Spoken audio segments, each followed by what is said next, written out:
Canada 13, Roger, gauge 5-2 pour 52, taxi à Bravo. And left. North ramp, and you will have to give way to an Airbus Crank it. 320, so hold short of the ramp on Echo. Roger, gate 52, Bravo Echo, north ramp, will hold short before entering north ramp for 12:15. Roger, as soon as you give, I'll let you. Okay, the stripes got me all types of confused. Alrighty. No, you're correct. Stay there. There you go. Start whenever you like, sir. That's okay. Canada 939, les vents 0107. I'll call that even Stevens right there. Went just too far. Good, overshot it too much there. How many stripes are there? Guess this would be the edge. 1, 2, 3, 4, 5, 6, 7, 8. 8 stripes are really Canada. I guess you guys do have pretty right runway.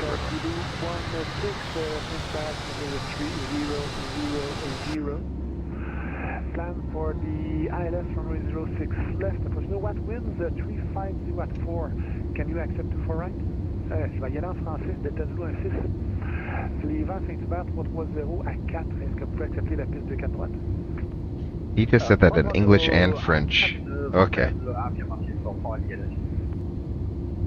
Delta Zulu 6, Roger, anticipé approche ILS piste de 4 droite et lorsque prêt, puis descendre à 4 pieds, bâtiment de Saint-Hubert 3000. Merci, compris, on descend à 4 pieds de Delta Zulu 6 pour la 2, 4 droite, Air Canada 7052, may I park at a gate, please? Canada 752, it will be a long taxi, but no problem. Do a 180, turn left on Bravo, and then we'll bring you to a gate, sir, no problem. Roger, 180 turn left on the Bravo, Air Canada 752. Roger, and then give you progressive instructions. Roger. Montreal, Canada 429, prêt pour pushback. Canada 429, laisse-moi vérifier, oui, Roger, push back, et refais-moi le démarrage vers l'est. Rappelez-moi passer. I'm actually going to bring up the airport diagram. I want to see where I rotate at. So I'm going to leave this up on my other monitor here. See, the runway ends right here. I want to see where I take off at. If this got the correct calculation for the shortened runway. Air Canada 7052, we are unable to make a 180 turn. The taxiway is too tight. May I push back onto Bravo? Oh my gosh, this guy. This guy. 92, can you push back on Papa? Push back on Papa. Roger, Air Canada 7052, we will push back onto Papa. Roger, and let me know when you are ready to taxi. Roger.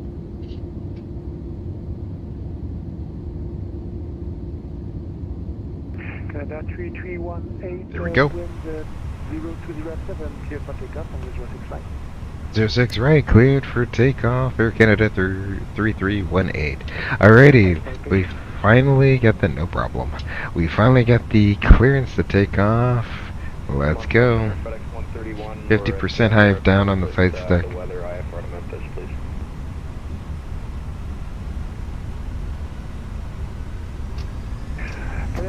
Toga. Thrust set.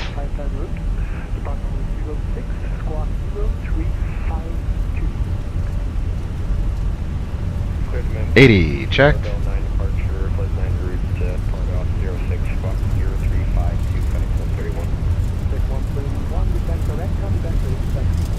V1.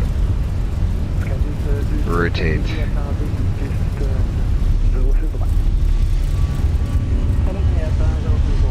Positive rate. Gear up. But yeah, we were clear by Alpha 1. We were already airborne. Excellent. Let's go up to Pilot 1. Excellent.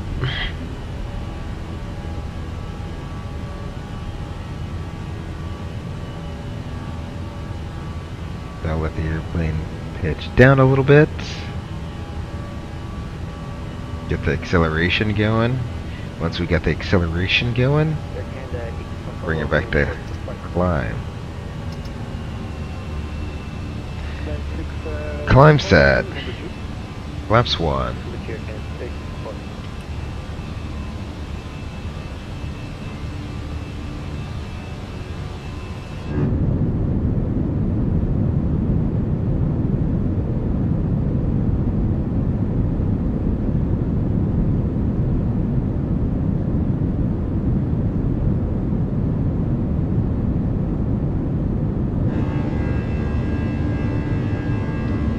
very rainy day up in Toronto. Cabine 26, cabine 26, vivant 010 est pratiquement à l'envol de projet décollé pour 06 droite, 9 Flaps up after takeoff checklist. Let's get it from behind the wing. Here we go. There's the auto retract. Oh, look at that.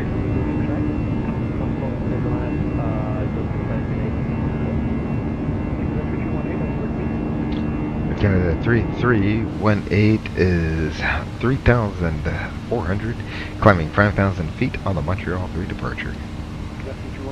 You are identified. Climb flight level 300. Turn left.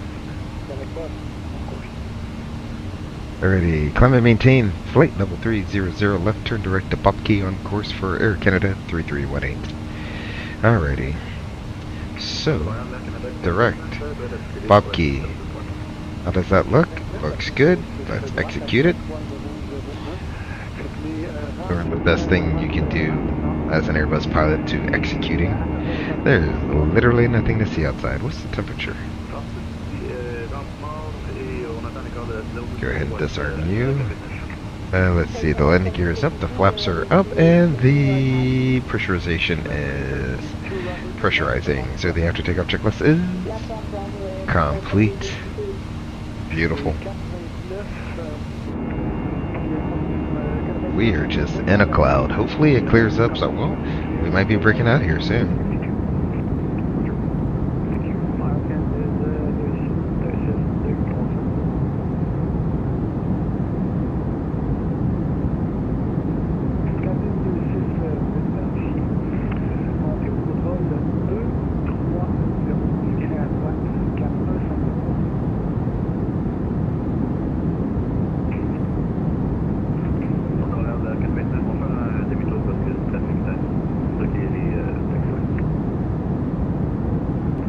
The turning breakout there. That turning breakout.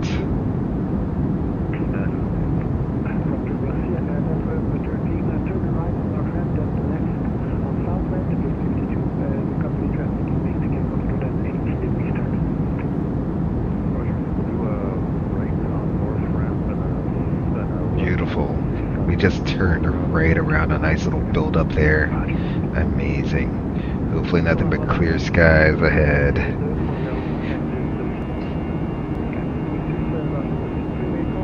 Alright. I'll bring the sim sounds back down to a more normal level. There we go. Excellent. Well, what's everyone doing out there? Beautiful departure out of Montreal. Goodbye, 8614, coming back when airborne, wind 0107, clear for takeoff from 06 right. Brisk, how you doing? Good evening, Brisk. Good evening. Welcome to the channel. Welcome to the live stream. Really appreciate you joining me today on our flight down to Toronto, Canada. Continue straight ahead and turn to 7062. How long have you been on the bus for? About 5 years now. Been on the bus for about 5 years.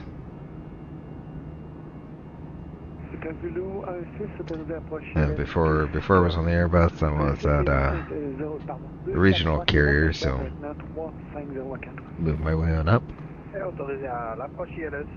And you'd be shocked to know there's people who've been on the Airbus less than I have that have upgraded to captain.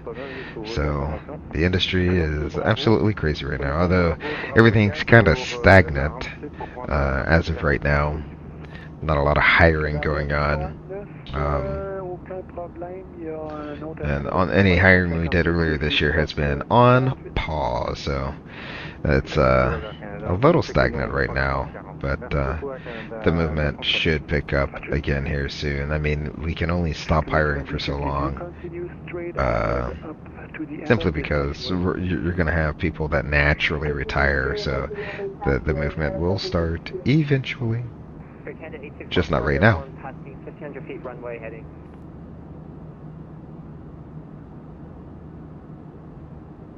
Flight 6014, you are identified. Beautiful.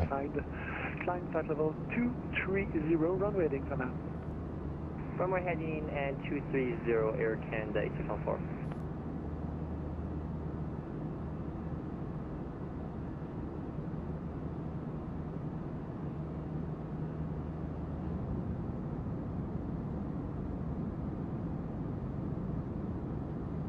Let's see, are we past 10? Oh, we are way past 10,000 feet. Let's go ahead and turn all these lights off. We'll go ahead and let the flight attendants know we are out of stereo. It's getting a little sunnier out, so I'll go ahead and brighten up my displays. There we go. Excellent. I'll turn the temperature up just a tad bit, too. There we go. Excellent. Let's see. Toronto Center still online? Toronto Center is still online. Let's see. Oh, he had to slot us behind another A320. Another 320 that is that came from and Halifax. Sorry, I was like, I know this airport good. It's coming from Halifax to Toronto. He's currently at 38,000 feet. So should be a good fit for you, just in front of you when you exit Bravo 4. Bravo 4, thank you. Canada 7622. My pleasure. Thanks for coming see us. Montreal, Canada 429, avec ordre de 06 droite, zéro réglage. Le 429, Roger, rapidement en vol, les vents 0107, autorisé à décoller, piste 06 droite. On rappelle en vol Canada 429 et autorisé à décoller, piste 06 droite. Wow. J'ai quitté mon espace aérien vers le sud, le centre de Boston n'est pas en ligne. Les services de surveillance sont maintenant terminés. Changement de fréquence de vol est approuvé. Merci de votre patience encore une fois, monsieur, et bonne fin de soirée. Merci à vous, à bientôt. Sky Business.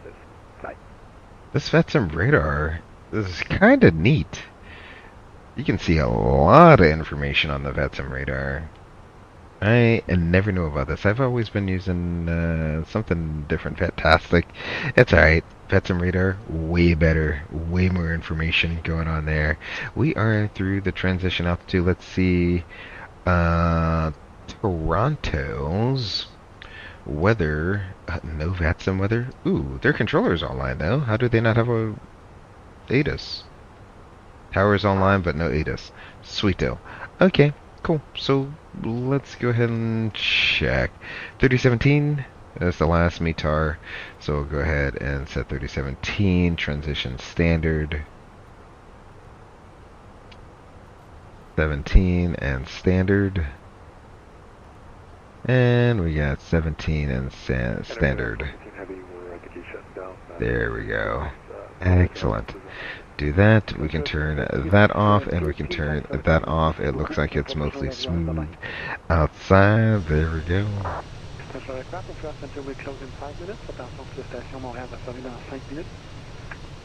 We'll be closing up in 5 minutes. Alright, there we go.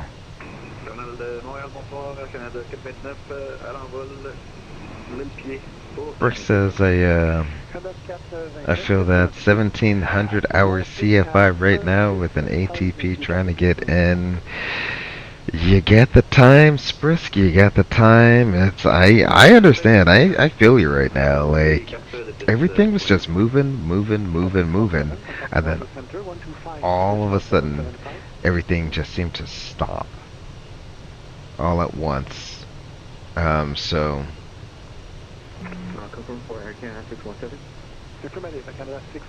come on, Air Canada 617. 125775. Charter Center 125.775, Air Canada 617, merci. Merci, s'il y a the light break, Air Canada 8614. You're leaving 125775, I think. There we go. There we go. Services are now terminated. Change to en route frequencies approved. Have a good flight. So yeah, Sprisk, everything seemed to be moving along, and then everything just kind of stopped right where it is. So don't get saddened by it. Don't give up. Keep persevering. Keep pushing on, because things are going to pick back up again. It's not a matter of if, it's a matter of when.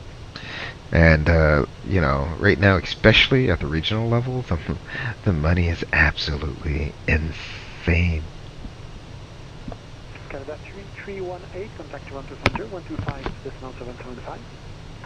125.775 for Canada 3318. Thanks for the ATC. Have a great night. Thanks for the traffic. Have a great night as well. Bye-bye.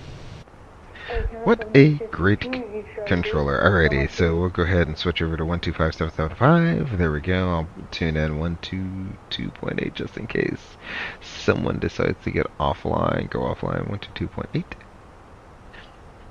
Hello, Toronto Center. Air Canada 3318 is... what are we doing? We're climbing flight level 230, climbing flight level 300.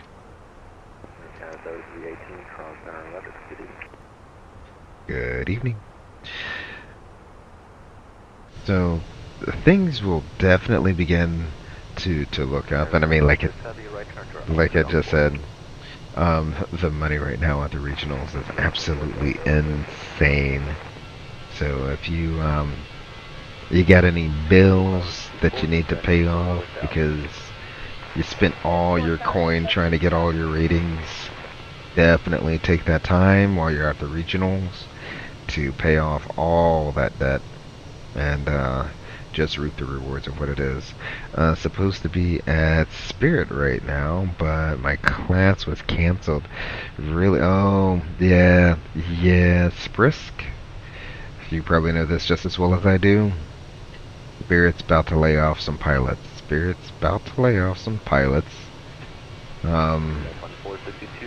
Which, again, is not going to be good for the community on a whole, because those pilots need another home to go to, right? They need another airline to fly for, cargo company to fly for. FedEx is not doing so well right now. They're sending their pilots to other airlines, so Air Canada 1104, this is 77005, you know, 3017. keep putting your apps out. You know, if you can. I mean, the fact that you you had an offer at Spirit. The fact that you had an offer at Spirit. You had said you have 1,700 hours. Yeah, keep putting your apps out. And don't discount anyone, right? So, you know, try the regionals, try SkyWest, try Republic. You know, some of the major regionals out there. Because if you can get 175 time right now, oof, you'll be so marketable. I have an interview with Cape Air as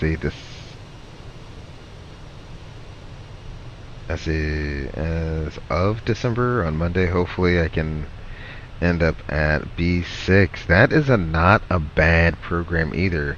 Doesn't Cape Air have a, like, it's almost like a flow through? Don't they have some sort of program with Cape Air?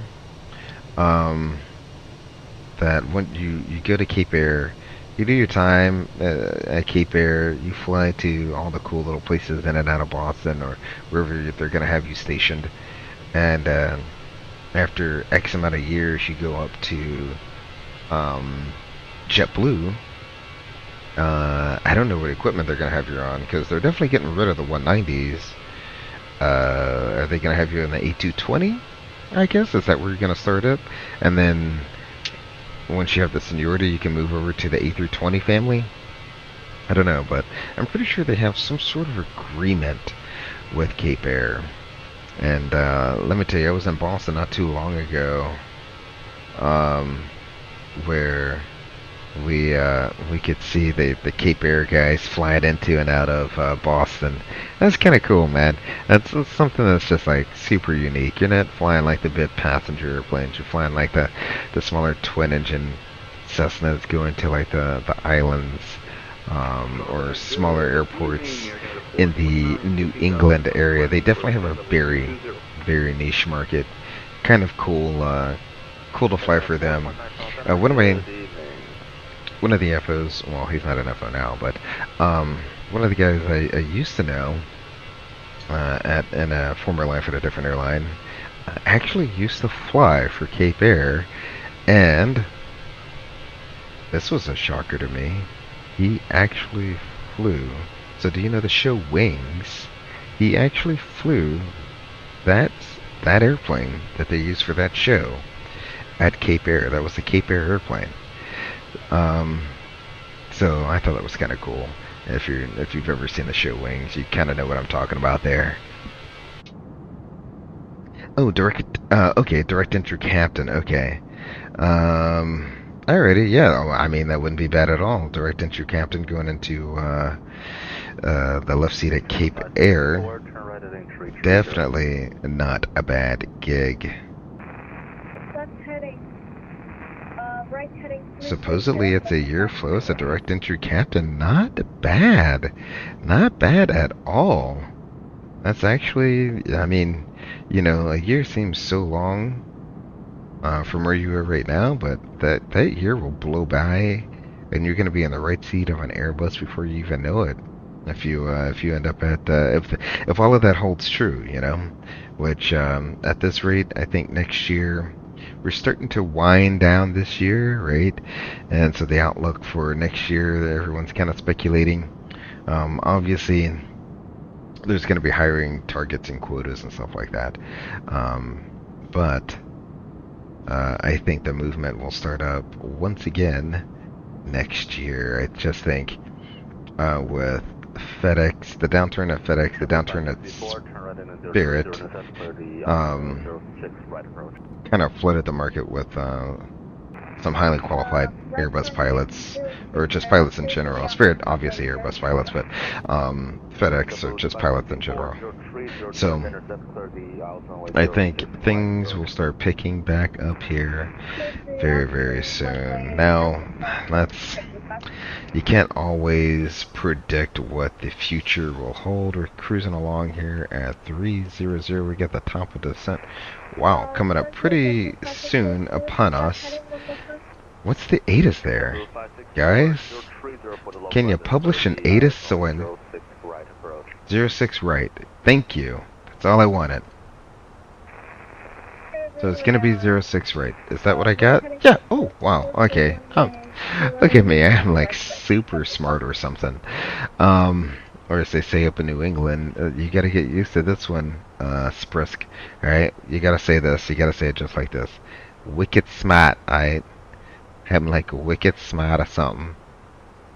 Alright, so let's go ahead and check our route going into Toronto. Procedures, I need... Did I do procedure? No, I don't want... I want charts. There we go. Charts, approach. 6 right is what I want. ILS, so we'll go ahead and pin that. Excellent. And... stars... I don't need 5. Okay, I just need 5, 6 left. Okay, so I don't need any of these other ones pinned. How do I unpin a chart? That's what I want to know. Unpin. Unpin. Do something, but don't leave it pinned. Okay, it just moves it to something else. That's cool. I don't know how to unpin a chart. If you know it in the chat, let me know. Alrighty, so we want 6 left, right. There we go. We'll bring that over here. We'll bring you into 10 nautical miles plan mode. So we're heading towards Liebum. I don't even know where we are on this. Okay, Liebum. We're heading towards Liebum. So we're right here. I gasped at the next one. Knox, I guess is how you'd say that. Thereafter, then Ragged. And then we got Lorette at between 15 and 17,000. 250 knots. That looks good. Then we're going to go to Simpty. We'll go down south of the airport to Reese. Reese's at 8,210 knots. Then we'll go to Verco, Darpu,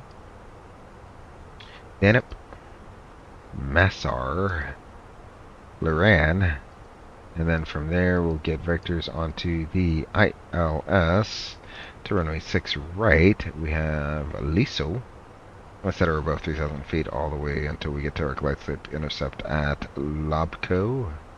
That looks good. Lobco's at or above 3,000. It's going to be the next fix. Oh, Savos. That looks good. The 2010. That looks good. And then the runway from there, we will go to a climb to 1,100. Then a heading of 057, climbing right turn to 3,100 feet.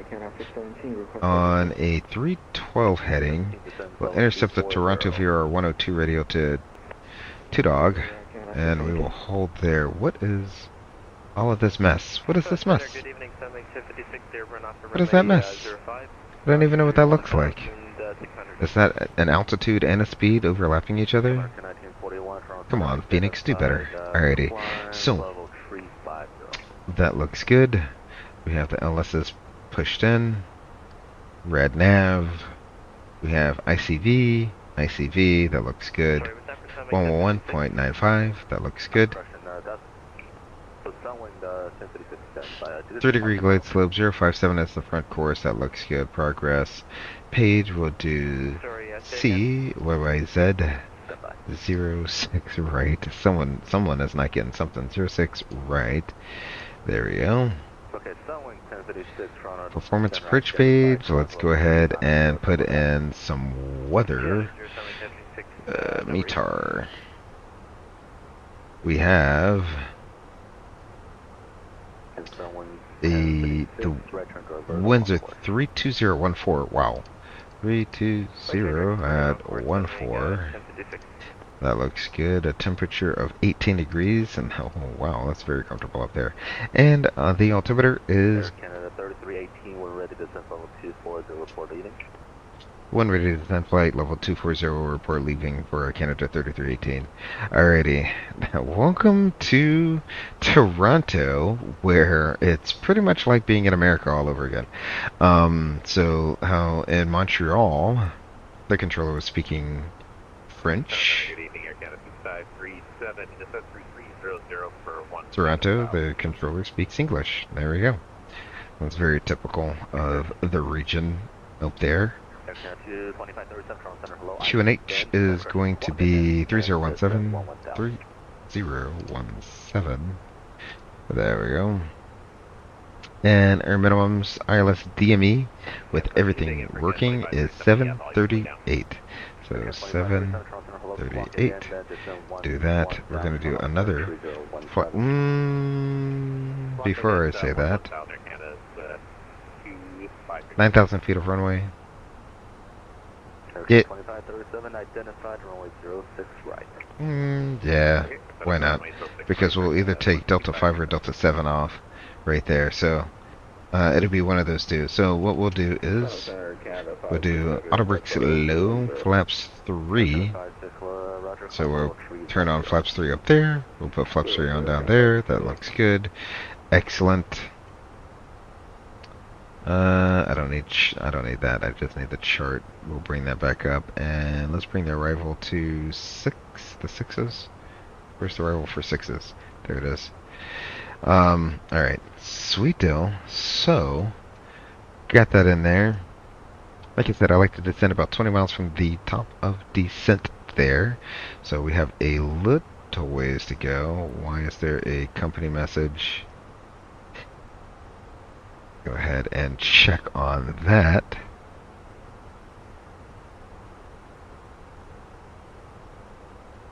Air Canada Ops, no ADC required. Of course, that was probably like super early. Alright, so we'll put you on the progress page for now, and that sounds good. Oh, very nice. That has cleared up very nicely up here. En route for Rouge 1504, thank you, have a good night.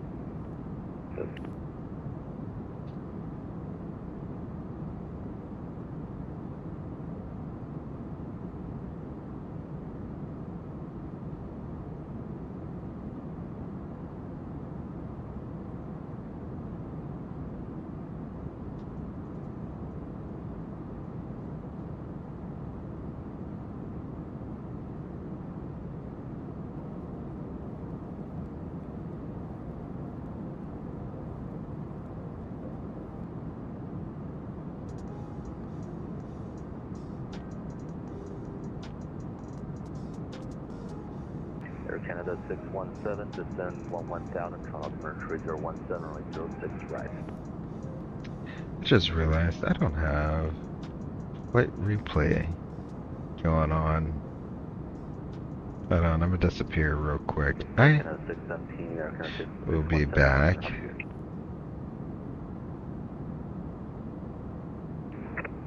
Descend to 11,000 and turn altimeter 3017, cleared out approach runway 06 right, Air Canada 617. There we go. I'm back. Just confirm Got the replay tool going now. Forgot to get that going. Runway 06 right. Air Canada 617. Alrighty, let's go ahead and start going downhill to flight level 240. Hello Center, Air Canada 3318 is vacating flight level 300 for flight level 240. Air Canada 3318, roger. There we go.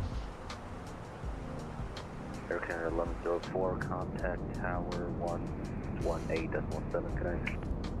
Tower 27, Air Canada 1104, connect.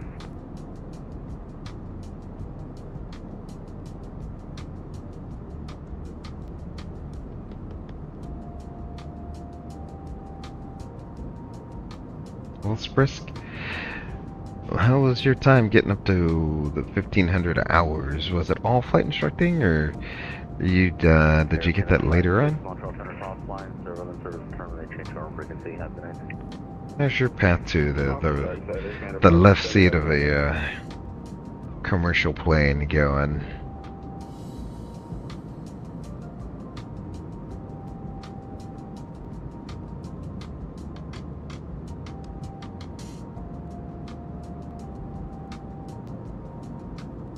Air Canada 3318, descend 11,000, turn off center 3017, runway 06 right.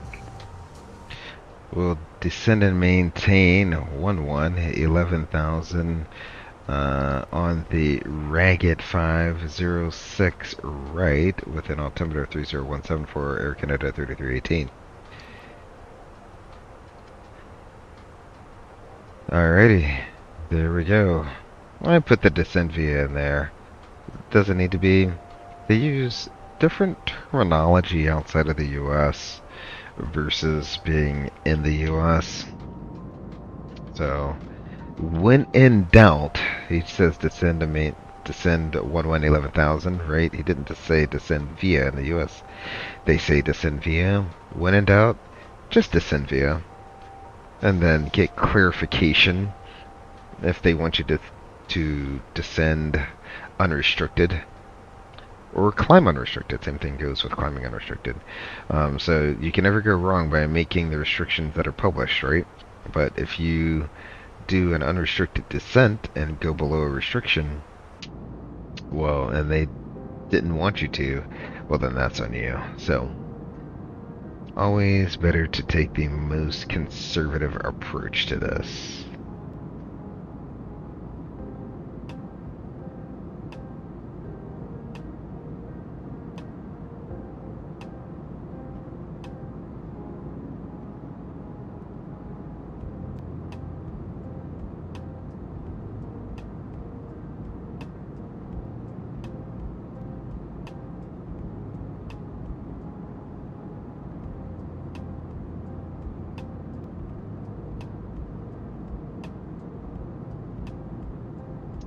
Sprick says, I instructed at a 141 flight school in my hometown, then instructed for the Navy's introductory flight screening program. Oh, wow. Really? How was that like? Because I assume, I don't like to assume, but I assume that you get a lot of bright-eyed, bushy-tailed young kids. I think they're going to be the next Top Gun pilot. So what was that like? Doing the introductory flights for the Navy, doing their screening processes. Like, are these kids like super sharp on top of it? Do you get some that like you can kind of tell like the Navy's not going to be for you, or like or can you even tell what that process is like, because I'm sure there's probably some stuff that is classified information. You may not be able to tell us all the details, but that's very interesting. That's very cool. That's very cool. I didn't even realize that the Navy had a screening program. I thought you just went in and took a test on a computer, and if you did really well on it, then they're like, all right, cool, F-18. And if you did really bad, you're like the person that like sweeps the floor of the kitchen on the ship. I don't know. I don't know. I don't know.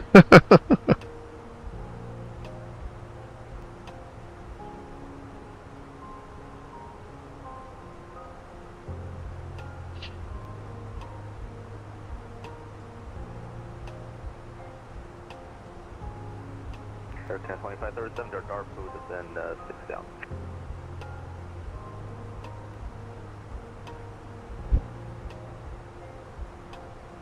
Sorry, take it, break out 2537. Air 102537, their dark food is in 6,000. Direct air food is in 6,000, 2537.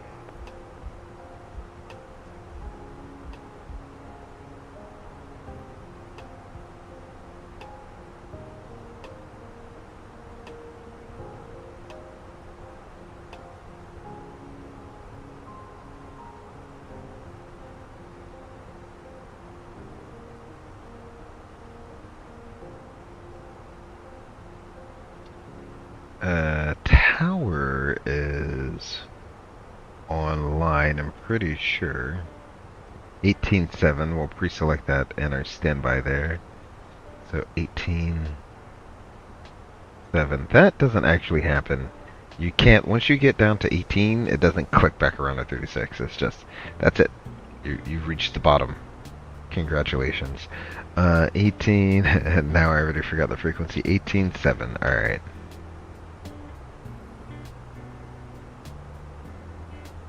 There we go. We got that pre-selected in the standby window. We're getting ready to intercept our descent profile. Beautiful. It's amazing how in a 1 hour flight it goes from just cloudy and rainy and blah to beautiful clear skies down here. I love it. I love it. I love it. Let's go ahead and get the fast seatbelt sign back on. We are in our descent at this time. We've intercepted our descent profile. Beautiful, beautiful.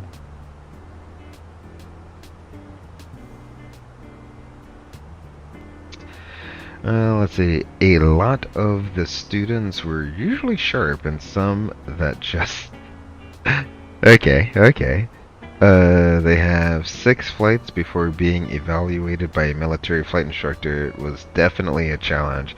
Okay, so what you're telling me is, okay, so you didn't just like, you weren't like the person that was like deciding how good they were to be in the program. You literally gave, your job was to go up and in 6 flights be able to send someone to the Navy's flight instructors for evaluation.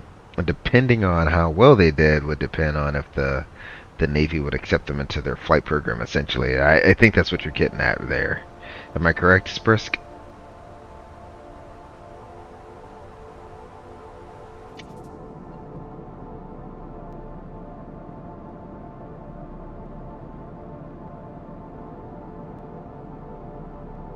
Air 2537, descent 3,000, flight presenting vector for approach. Descent 3,000, flight presenting again at 2537.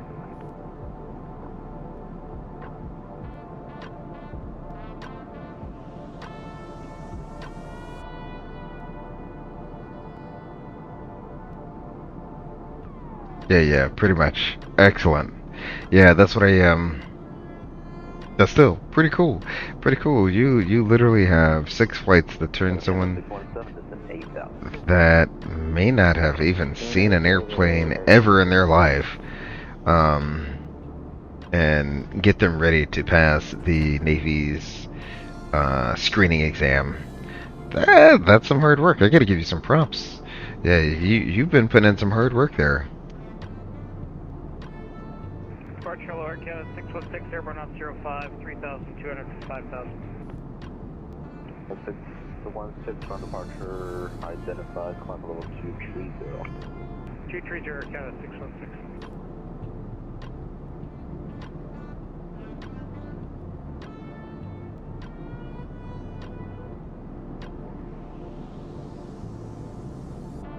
Air Canada 429, we're ready to descend level 2404, leading. One ready, descend 240, Air Canada 429.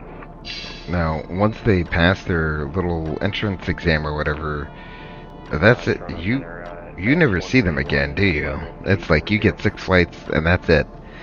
You never see your students ever again. It's not like your 141 school. I know at a 141 school, you kind of have your student, and that's your student. You can grow them, you can mold them, you can shape them, you can teach them everything that you know, and whatever time you have with them about aviation. Whereas, like, when you're doing this for the Navy, it's just 6 flights. Bye. Next student, please.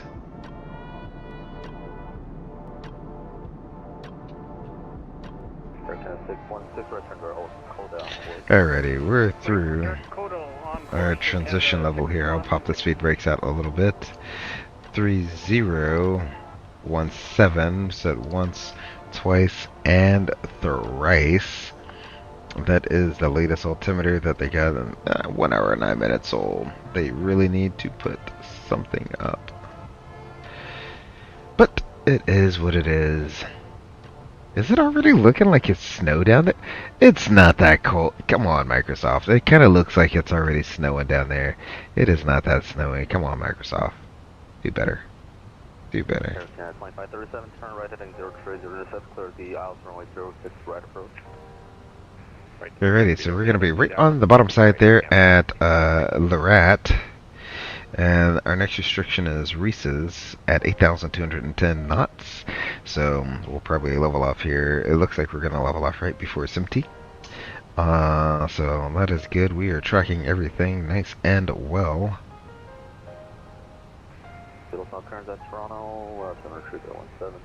3017. Excellent. I do not know where to park when I get there. Guess we'll park it.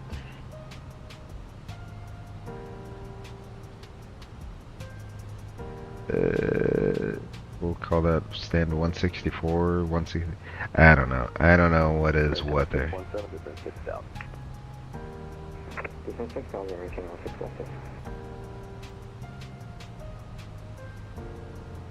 Yeah, we'll just park at 164. Whatever's gonna be closest to where we're going. We got Bravo. Yeah, so we'll. 131, identify maintain level 340. I guess if we take Delta 5, we can cross the left side runway, continue straight in on Delta 5, and then turn left on whatever this taxiway is. It's the ramp. It doesn't even have a name. Air Canada 3318 to send 8,000. Send 8,000, Air Canada 3318.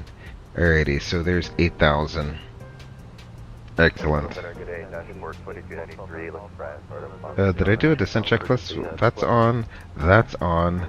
These are set. I don't know why you're saying more drag, but we'll give you more drag status and our performance page here. Excellent. Descent checklist. Altimeters, we got 3017 auto brake is low. Perfect approach page is set. Arrival briefing is reviewed. The remainder of the ragged 5, sorry, and the visual approach will back it up with the IRLS at runway 6 right. Status is checked. Descent checklist is complete. Aircraft 2537, Montreal 18.7 tonight. Tower 18.7, aircraft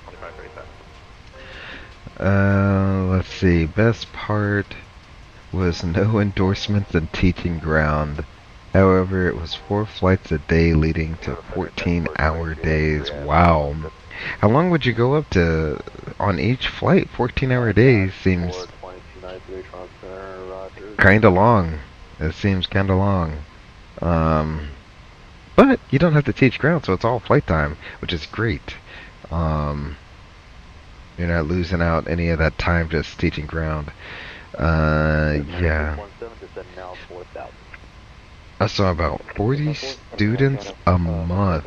Oh my goodness. You want to talk about a factory of turning out pilots? That is a factory of turning out pilots right there. 40 students a month. Now, granted, you're not teaching them all the way to private pilot level, you know, all the way into their private pilots. You're not doing sign-offs and all that fun stuff, but 40 students a month coming through for the Navy. That just goes to show you there still is a demand for pilots, especially in the military. Especially in the military. Let's go ahead. There's 10,000 feet. We'll ding the flight attendants. Let them know we're back in sterile. I'll turn on all of our lights there. And as a bonus, we'll go ahead and get our replay going. Go ahead and record. Thank you. Yes, please. Alright, alright. Dashboard 2293, FR class. Dashboard 2293, go ahead. Dashboard 2293, clear Moncton Airport, Summit 7 departure, level transition, left-hand route departure, 6, block 177 true.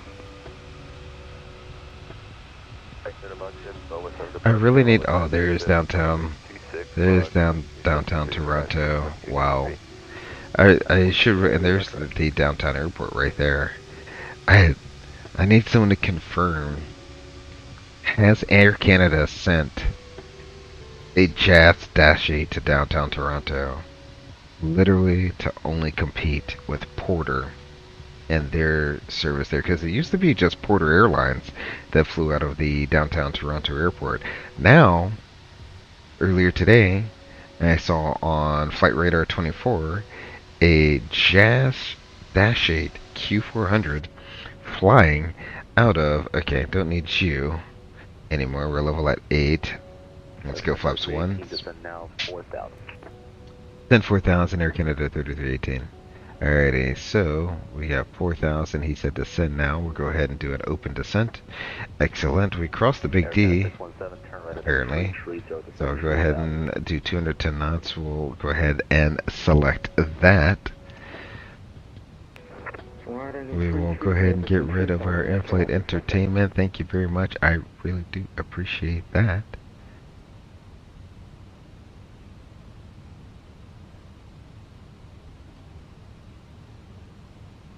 Excellent, excellent, excellent. I don't know where this other guy is. They're Canada 617. That's not what I wanted. I wanted below. There we go. Oh, he is over, what is that, DAG something? Danup? At Toronto Center, Canada 2537, flying runway heading 4000 to miss off. He's over Danup, so we got a ways to go. No rush, because we're going to definitely be behind him. Looks like he's turning him on the base just past Danup, so excellent. Excellent, excellent, excellent. Aircraft 617, turn right heading 030, intercept, clear the aisles runway 06, right approach.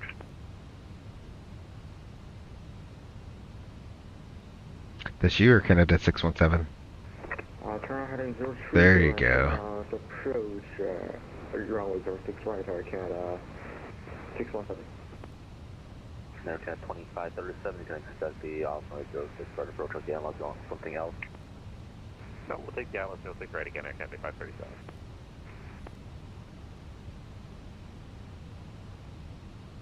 Air Canada 429, descend 11,000, Toronto Altimeter 3017, mission kilos now current, runway 06. Are you junior as a captain right now, or senior enough to get a decent line? I am. It really depends on where you're based. And right now I'm junior in my base, so I am on reserve. So just sitting around waiting to get called out most of the time. Summer has been a little hectic this summer. I'm not gonna lie. You've been getting used, called in, sent home, back and forth. So it's been a pretty busy summer. I'm kind of glad that summertime, the school's back in session. And did he say 119er? 119, correction, 1187 connect. Okay, 118.7. I was getting ready to say, oh my goodness gracious. Air Canada 3318, descend 3000. Descend 3000, Air Canada 3318. 3, sit, let's go. Center West at 67, climbing 2,500 to 5,000. What's that 667, Toronto Center, identified climb hold 360. I say again, 667, you must go there for 7. What's that 667, my apologies, climb flight level 360. Excellent. We're being the other guy, so he can turn us in literally anytime outside of... 616, climb flight level 350. he can literally turn us at any given second now. I don't mind it. 318, turn right heading 330. That's what I thought. 330, Canada 3318. Alrighty, 330, here we go. Okay, we can go ahead and select you. Center dashboard 2293, ready for push. Dashboard 2293, percents are approved, runway 26. We're level at 3, we'll go ahead and slow it down to 190 knots. There we go. Flaps 2, speed verified. Now flaps 2, I'll go ahead and get the speed brakes armed. And we can go direct to Lisco. Toronto Center, American 827 at 340. Liso radio land. There we go. Do that. Hold the heading. Excellent. Oop, I did that wrong. It should be radio land to Lesco. Yeah, there is a Lesco. Okay, I got it right the first time. Lesco. Radio land. Insert. Hold the heading. Slow it down to 170. No, not supposed to direct to 6 until I told you, but for now you can direct Kedzie on course. Direct Kedzie on course. Did I miss anything else? Well, just the 67 departure should keep you on a heading until greater vector, so for next time, don't direct to the first 6 until you've been instructed to do so. Okay, sorry for that. We'll go back to runway heading. Sorry about that. Air Canada 3318, turn right in 030, clear, runway 06, right approach. 030, cleared to ILS 06, right approach for Air Canada 3318. 030. 67, for now, just direct Kedzie on course. Cleared for the approach. Approach is armed. Autopilot 2 is on. I have Cat 3 dual. Autopilot 1 and 2. Flight directors 1 and 2. Auto thrust is armed. We got Load Capture. Alpha Victor Sierra Echo Papa on course. Let me double check one more time. We are recording. Excellent. Sweet though. Correct, AVSET.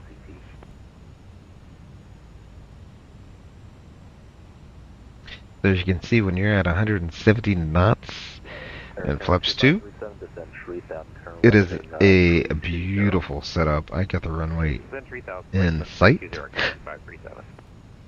American 827 identified, maintain level 340. Maintain 340, American 827.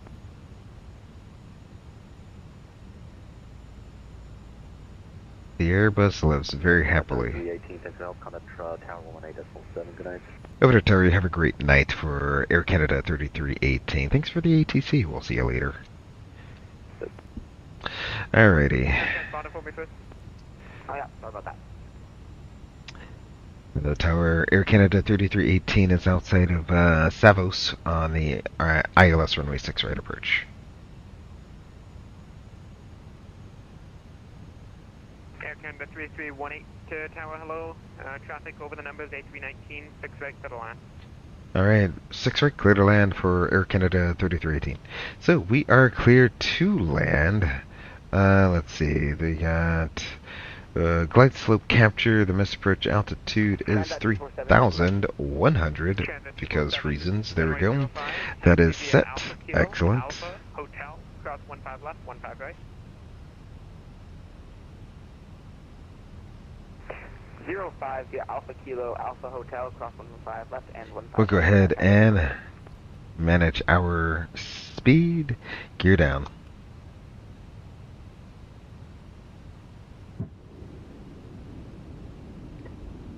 And with our speed managed, you'll see we're only going to slow down to 160 knots. That's the characteristic speed. That's the F speed. So I'll let it hang out at F speed for a little bit longer. And it looks like our ref speed is hanging out pretty high too. That's probably because of the 16 knot headwind we have, which is quite alright. That is quite alright. Ground speed mini is working for us. Alright, let's go flaps 3. Before landing checklist. Alrighty, before landing checklist altimeters, we got 3017 and 1960. Engine mode, norm, landing gear, down and 3 green, ECAM memo, landing no blue. Before landing checklist is complete, I have the runway in sight, continuing. Stable. Charlie Tower, Chef 513, when we get down here, I'd like to take on the roll if possible. Take it on the roll. You will take nothing on the roll and like it. I said when we get down to the end of the runway here, we'd like to take it on the roll if possible. West at 513, roger. You have 1 aircraft departing now. Alright, the Vassies are starting to come in sight now. We're ready, chat. I'll turn the sim volume up. I'll talk to you on the ground. Attack, gate 177 available. 500. 177. Stable targets in gate. 17, taxi the gate, Delta 5, cross runway 6 left, Delta, Delta Quebec.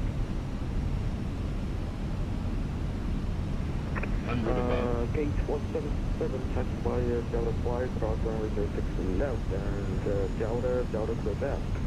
Canada 617, thank you. Minimum.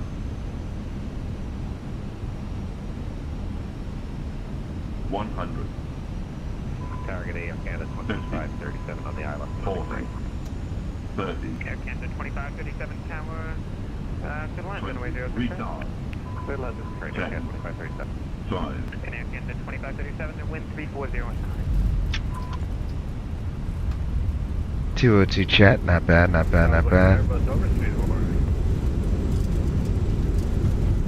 Manual braking. Auto brakes off. Get her back on center line, track that center line. Rolled a little further than I would like. 80.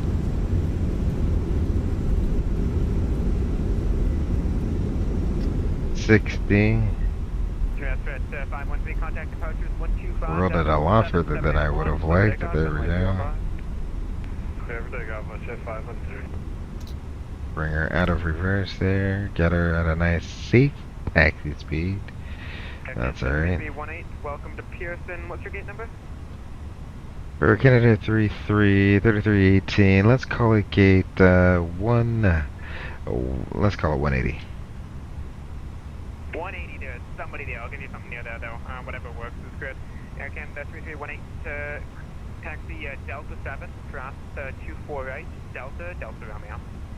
Alrighty, Delta 7, cross 24 right, Delta, and that sounded like Delta Romeo into the ramp for Air Canada 3318. Thanks for the ATC tonight. Air Canada 3318, thanks, no worries. Alrighty, we'll take Delta Romeo into the ramp. 202, not bad, definitely could do better, but that is what it is. We are clear to cross, so it's clear on the left hand side. Let's go ahead and go flaps up.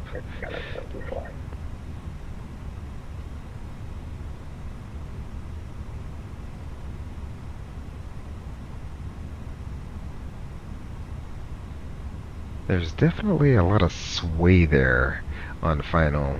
I don't know if you can see it, like the nose just kept swaying left and right. Kinda odd. Alrighty. Flaps are up. Let's go ahead and turn you off. Don't need you or you anymore. Thank you for your service. I really do appreciate it. We go ahead and go Lights off. And we get the APU going. We continue on to Delta. Delta makes the corner there. Get the APU started. Excellent, excellent, excellent. Ladies and gentlemen, welcome to Toronto. 2537, welcome to Pearson. What's the gate number? Aircan 2537, car gate 132. Aircan 2537. Someone is on our gate. Let's see. I don't know exactly where Delta Romeo is. 06 left Delta Alpha Alpha, Kilo Air Canada 2537. Sorry, 2537, you said 132? That's correct. Amend the taxi instructions to I see Delta Papa, 11 from Delta. but I'm assuming Delta Romeo. You get across Charlie. I guess Delta Romeo is the next one. Oh yeah, Delta Romeo is definitely the next one after Charlie or Delta Tango. So this one we're at intersection right here is Delta Tango. The next one is Delta Romeo. Excellent.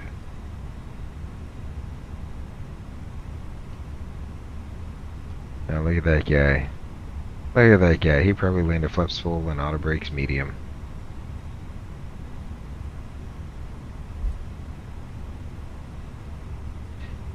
That's the other thing. You gotta remember with the A321, especially when you have ground speed many and you got a huge headwind like that, and you're landing flaps 3, is you definitely tend to float it a little bit. So right towards the end there, I just was saying, let's just put her on the ground. That'll be that. Which is what we did. Somewhat successfully. Alrighty. I can see what he was saying with someone being on our gate. It looks like FSLTL also has someone on our gate. So, let's just go ahead and go in here. Ooh. There's a decent amount of people on. Alrighty.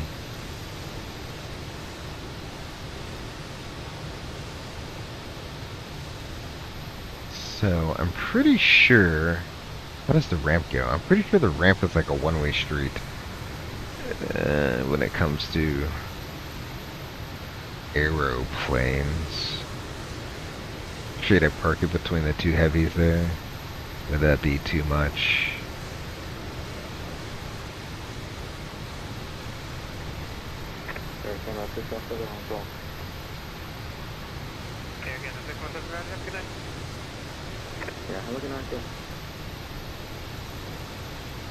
Why not? I think I could do it, right?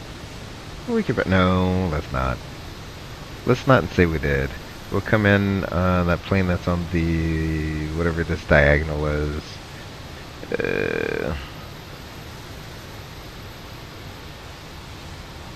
Yeah, I think we could do this one, the diagonal. You know what? That's this one. That's away from everyone. Don't have to think about it. It's there. It's safe. Let's just do it.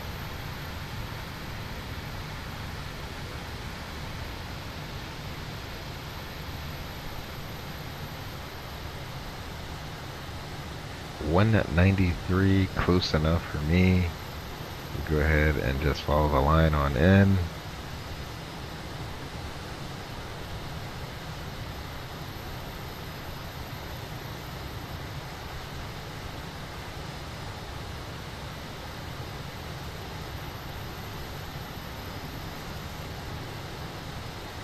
Just park it on the first line. How about that?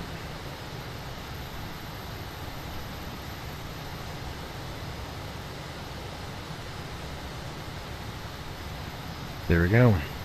We have made it to Toronto, ladies and gentlemen.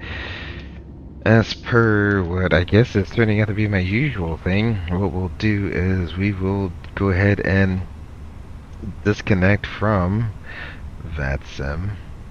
So let's first get the replay stopped. Let's go ahead and disconnect from VATSIM. Thank you very much for your service. Really do appreciate that.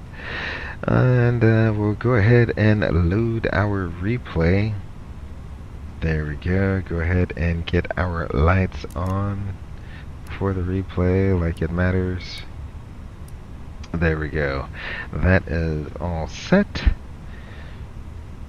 let's go ahead and get the replay started. There we go. Pull up.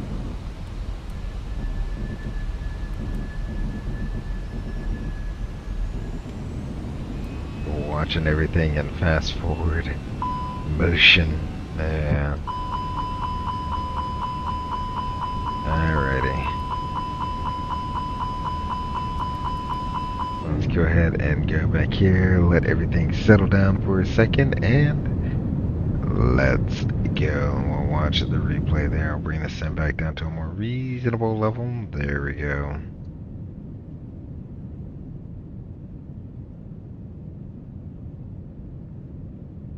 You can barely see the skyline of Toronto, downtown Toronto, in the distance there.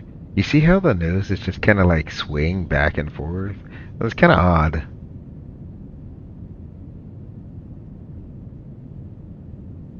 I mean, no excuses. I definitely let the power spool up a little bit.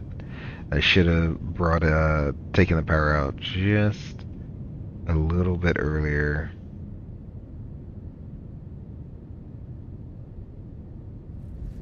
You see how you kind of just let the airplane settle down? You just kind of, once you bring the power out and you put the flare in, you just kind of hold it there until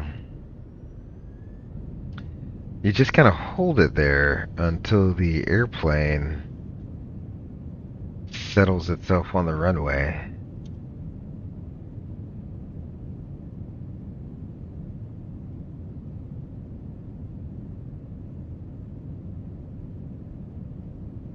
And the 321 does a really good job of settling. Like, I thought that was going to be a much harder landing than it would have been. But then overall, not that bad.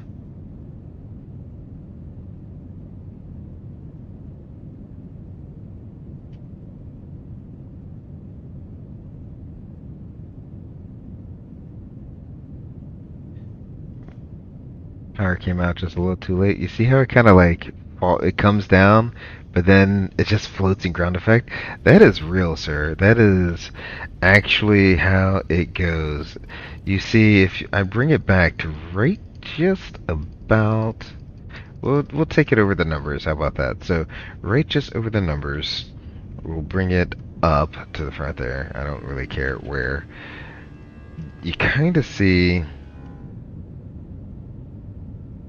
the airplane kind of falls, but then it just settles. That's real. That is a real flaps 3 landing right there. It comes down and you think, oh man, I'm about to just plonk this right into the runway. But then for like no reason at all,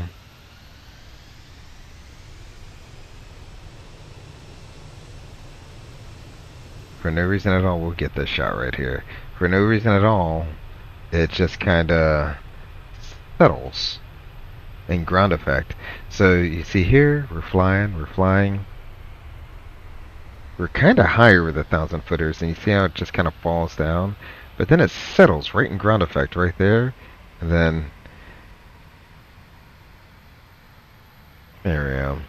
It is what it is. Let's bring that back one more time. That was a sloppy. What I was trying to do is trying to get one wheel on the ground first. So that's what this bank was right here. Get one wheel down, but for some reason I rolled it out. I guarantee you if I had just left one wing down and then put in a little bit of rudder, because let's see, what's the wind doing? Yeah, it's a left crosswind. I guarantee you if I had just left that one wing down a little bit and then kicked the rudder over ever so slightly, that left wing would have touched first. So let's see how sloppy this looks. I mean, from the side, not too bad. From the side, it doesn't look too bad. However,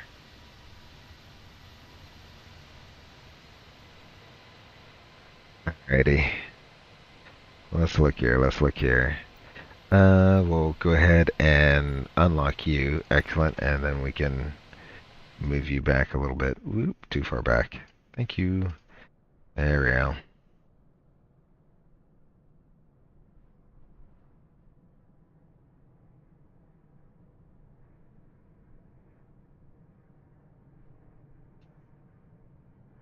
don't know why the drone camera tends to drift so much.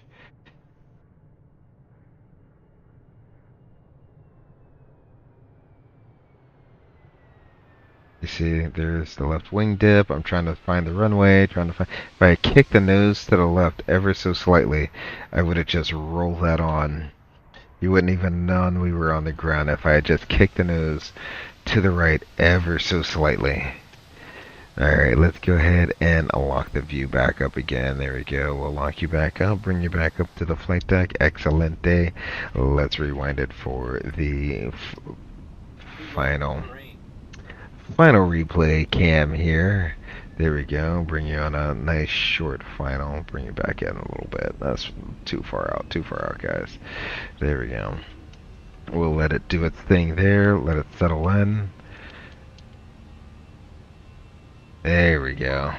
Beautiful, beautiful, beautiful, beautiful shot. Well, everyone, thank you for coming out and joining me for another wonderful stream. You guys really make the channel what it is, each and every one of you. I really do appreciate it.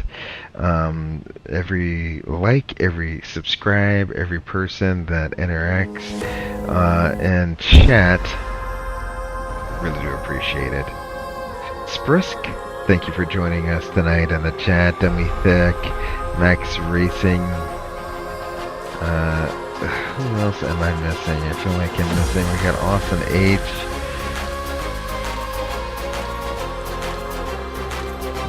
I feel like I'm missing one more person. We got Austin H. I cannot find you, can I? That is... Alright, alright.